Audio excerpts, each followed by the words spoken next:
adaptación para poder cargar todo ese peso. Vean ustedes, esta es una radiografía normal y vean ustedes el tejido.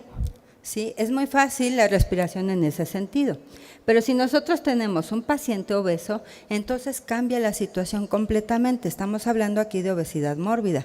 El pulmón va a tener un tiempo de adaptación, va a aprender a tolerarlo. Si yo les pusiera a ustedes, no sé si alguna vez vieron en el Discovery Channel un experimento de un programa que hicieron, entonces tomaron pacientes con peso normal y les pusieron un traje de 120 kilos. Y la falla pulmonar fue inmediata. Pero estos pacientes no van a ganar estos pesos de manera inmediata. Estos pacientes van a tardar 10, 20, 30 años llegando a esos pesos. Entonces ese pulmón va a aprender a adaptarse en el paso del tiempo a vivir con esa hipoxemia. Ahora vamos a meter el sueño. Recuerden, las 8 horas del día las pasamos durmiendo. Entonces, en condiciones normales, hay un desplazamiento del diafragma cuando el paciente está acostado en decúbito. Hay hipotonía muscular como parte del reposo, ya no, hay una disminución de la distensibilidad, eso es completamente lógico. Se supone que vamos a entrar en una etapa de reparación, se supone que toda nuestra tasa metabólica está disminuyendo al mínimo y entonces toda esa masa de células va a requerir menos moléculas de oxígeno que en vigilia. Vean ustedes, estas son las diferentes etapas, desde la vigilia hasta las etapas del sueño, y vean la capacidad residual funcional en condiciones normales. Y ese es un ciclo. En cuanto el paciente despierte, va a adquirir los volúmenes pulmonares que necesita para poder trabajar. Entonces, ¿qué vamos a hacer todos nosotros con peso normal o con sobrepeso en cualquier etapa de la vida? Bueno, pues finalmente, esta es una radiografía, es el mismo paciente de 28 años, un masculino, y lo único que hicimos es en ese mismo momento tomarle una radiografía en inspiración forzada y una radiografía en expiración forzada. Son completamente distintas. Bien, lo único que estamos capturando es la diferencia de ese volumen que el paciente exhaló al momento de tomar la radiografía. Ese es el volumen desplazable. Nuevamente, estas son las vías aéreas de conducción. Esta es la arquitectura alveolar junto con los vasos sanguíneos, mecanismos de defensa. Todo esto que se dibuja aquí finalmente traduce presiones pulmonares y distensibilidad. Es la mecánica respiratoria, es un esquema clásico. Estos son los volúmenes pulmonares, si yo los sumo, nos dan las capacidades pulmonares, de tal manera que las implicaciones funcionales del paciente obeso son, primero, disminuye la elasticidad torácica, como dijimos, la hipoventilación, y en eventos posoperatorios, pues obviamente puede haber complicaciones. Ahora, se ha reportado que la capacidad residual funcional es probablemente el evento de cambio funcional más importante en el paciente obeso. Y vean ustedes, todos los volúmenes se modifican. En el momento en que se modifican como respuesta a la obesidad, todas las capacidades pulmonares se van a modificar. ¿Sí? Las vemos todos los días en la calle, ¿no? ¿Quién ha visto pacientes así? Todos los días. No necesitamos hacer nada. Ahora imagínense, este paciente, una vez que se acuesta, toda esta prensa abdominal hace presión directamente sobre el diafragma. Todo este peso va a ir justamente en esas capas de peso en la caja torácica y va a dificultar aún más la respiración durante el sueño. Ahora vamos a hablar de la otra parte, sueño. Quedamos que finalmente SAUS está considerado como una enfermedad respiratoria crónica. Y este es el ciclo circadiano de cualquier ser humano. Vean, vamos a empezar aquí, porque finalmente estamos hablando del sueño. Vean, más o menos a las 10:30 va a haber supresión del movimiento intestinal. Más o menos a las 4:30 va a haber mínima temperatura corporal. Va a haber un salto en la presión sanguínea. Ven, hasta las 8:30 empieza el movimiento intestinal, y todos estos cambios nos van a dar una pauta importante en todos los mecanismos de defensa. Por ejemplo, si nosotros estamos deteniendo el movimiento intestinal en la noche y cenamos a las 11 de la noche, todo nos ha pasado que no podemos dormir, ¿no? Nos sentimos congestionados, efectivamente, ese es un momento irreal. Ahora, esas 8 horas de sueño tienen una alta capacidad metabólica. Vean ustedes, este es el sueño profundo. Vean en las distintas etapas de la vida cómo se modifica. Este es en el momento del embarazo, el bebé duerme todo el tiempo. Desde el nacimiento, esta es la etapa de sueño profundo. En la primera parte de la vida, la mayor parte del tiempo duermen y en estado de sueño profundo. Conforme el ser humano va creciendo, esta duración, digamos, esta necesidad del tiempo del sueño profundo va a ir disminuyendo. El paciente anciano, vean, pasa más horas despierto, menos del sueño REM, prácticamente lo pierde todo. Entonces tenemos sueño, tenemos descargas corticales, tenemos sensibilidad de quimiorreceptores, neuronas motoras respiratorias, contracción de músculos respiratorios, la mecánica pulmonar, porque dijimos que aunque el paciente esté dormido, 8 horas estamos respirando y en cada ciclo respiratorio de la cuenta que hicimos estamos pasando toda la información.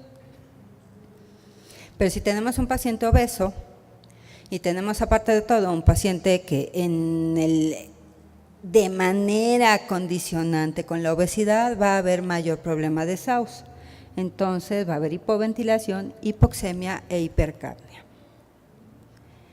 Y este sueño MOR se va a repetir a intervalos entre 90 y 120 minutos, de tal manera que va a ser un restablecimiento cerebral y para el crecimiento.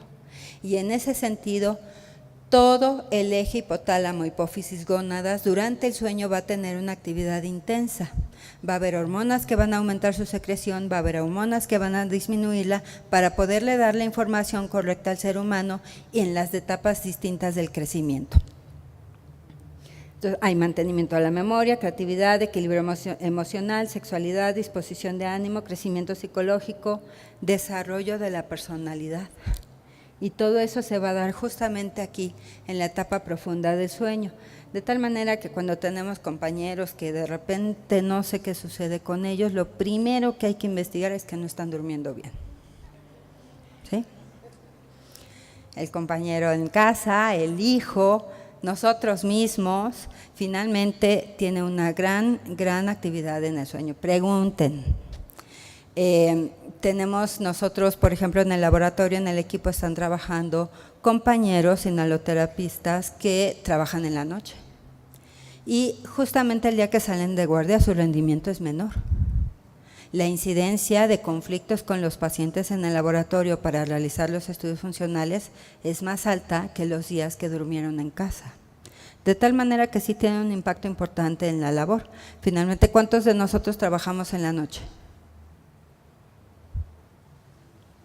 Bueno, ya saben, cuando tengan problemas con los compañeros, quiere decir que seguramente somos nosotros, no es el otro.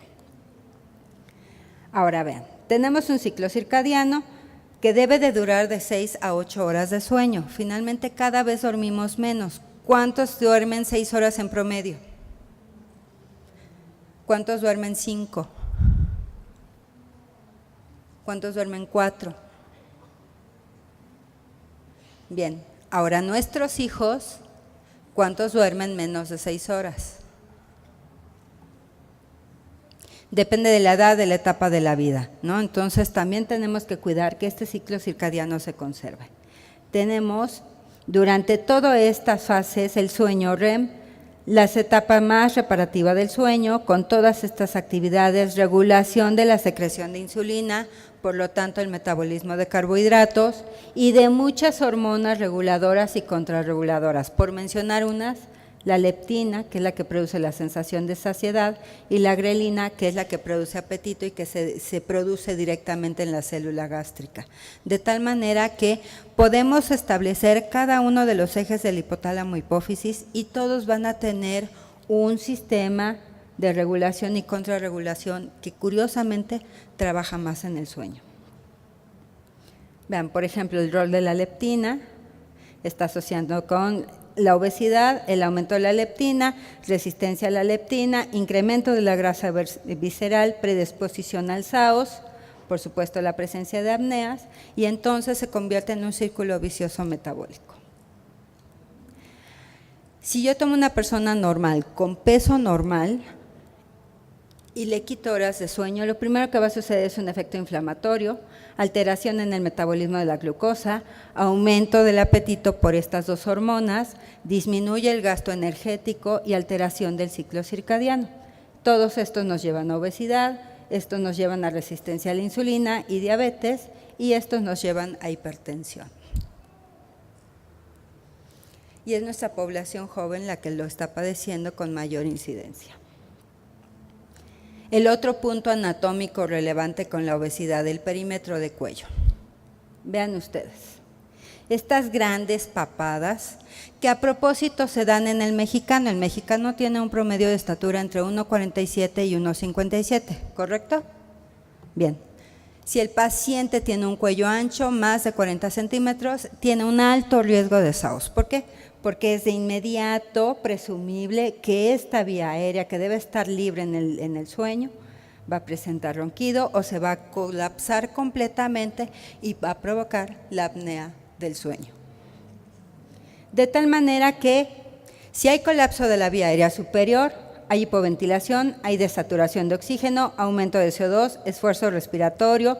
Hay despertares porque en el momento en que el paciente empieza a cursar con apnea, va a entrar el cerebro a despertar al paciente para que respire. Va a ser una situación de urgencia y eso finalmente lo va a llevar a fragmentar la arquitectura normal del sueño. El paciente va a amanecer cansado, va a estar somnoliento. Durante el sueño, por supuesto, lo obliga a abrir la vía aérea superior y entonces hiperventila. Pero eso nos va a llevar a otro problema, hipoxia y niveles de reperfusión. Vean ustedes. En esa hipoxia y en esa hipercapnia, si yo llego a niveles de CO2 porque finalmente hay colapso de la vía aérea y el pulmón no está respirando, entonces voy a tener hipercapnia y me va a llevar a la apnea. En las distintas etapas de la vida y con la arquitectura del sueño normal para cada edad. Y ese es un punto relevante. Y de ahí, ahora sí empezamos a estudiar todo lo que ustedes quieran. Vean ustedes, cada vez se vuelven más complicados todos estos esquemas. SAOS y enfermedades cardiovasculares, no voy a entrar porque acabamos de tener una plática, pero vean ustedes, si queremos ver las vías, vean todo, resistencia a insulina, obviamente dislipidemias, hay apoptosis, hay problemas de sensibilidad, todos los quimiorreceptores, varoreceptores, todo el medio interno se va a modificar. El riesgo de mortalidad en pacientes con SAOS por causa cardiovascular, por supuesto, va a aumentar. Y mientras más grande es el índice de masa corporal, más grande el riesgo de mortalidad. De tal manera que, ven ustedes, va a interferir en la actividad diaria del paciente, en niños y en adultos. Y si aparte coincide que la primera causa de mortalidad es diabetes, la segunda enfermedades cardiovasculares, la cuarta es EPOC. Entonces no es difícil pensar que todos estos pacientes tengan síndromes de sobreposición con SAOS. Y volvemos a un problema muy, muy grave. ¿Quién fue primero? Por supuesto, si aparte tenemos un paciente con EPOC, hay hipoxia, hay hipoperfusión, reperfusión o hipoxia continua, tejido adiposo, el humo del cigarro se deposita, que además de todo tiene implicaciones porque se deposita en el tejido graso. Imagínense en el obeso, hay estrés oxidativo y todos estos factores de estrés, disfunción endotelial. Y eso a la vez, agregación plaquetaria y mayor riesgo de enfermedad cardiovascular. De tal manera que estas grandes papadas, este peso, esa lengua proliferante, estos grandes cachetes van a colapsar la vía aérea continuamente.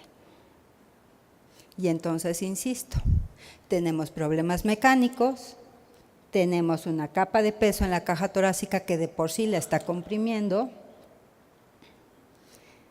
tenemos pesos mayores, Tenemos cuellos redundantes, que aquí se ve perfectamente todo el tejido graso, y entonces, claro, ¿cómo pretendemos que el pulmón alimente toda esta masa de tejido? Ese paciente vive hipóxico. ¿De acuerdo? ¿Cuál es la valoración? Son valoraciones complejas, son profundas, se requiere personal especializado, de tal manera que lo primero que tenemos que hacer es estudiar, por un lado, la mecánica ventilatoria, ya vimos las causas, espirometría, pletismografía, difusión, ventilación voluntaria máxima, PIMAX, PEMAX, estudios de ejercicio cardiopulmonar, calorimetría en reposo, en ejercicio, en fin, toda la cartera de función pulmonar es exactamente candidata para ellos. Y el otro lado, la polisomnografía. Los objetivos del tratamiento obviamente son disminuir las morbilidades, mejorar la tolerancia al ejercicio, mejorar la calidad de vida. En el paciente con SAO-CPAP de entrada, incrementa la sobrevida por lo menos 5 años. Y esta es la higiene del sueño, de tal manera que tenemos que empezar a recuperar los hábitos naturales de cualquier etapa de la vida, ¿no? Sobre todo ahorita que está de moda todo este término de cirugía bariátrica, aquí hay un comentario muy relevante que quiero hacer y con eso terminamos la plática. La cirugía bariátrica va a inducir en el paciente obeso cambios permanentes. Si la cirugía bariátrica ya está comprobado que no es tampoco la única forma terapéutica ni tiene la magia de resolver todos los problemas en el paciente obeso, y hay que hacer en ellos una selección correcta, una valoración profunda, pero definitivamente la valoración pulmonar correcta. Muchas gracias por su paciencia, estamos terminando el congreso.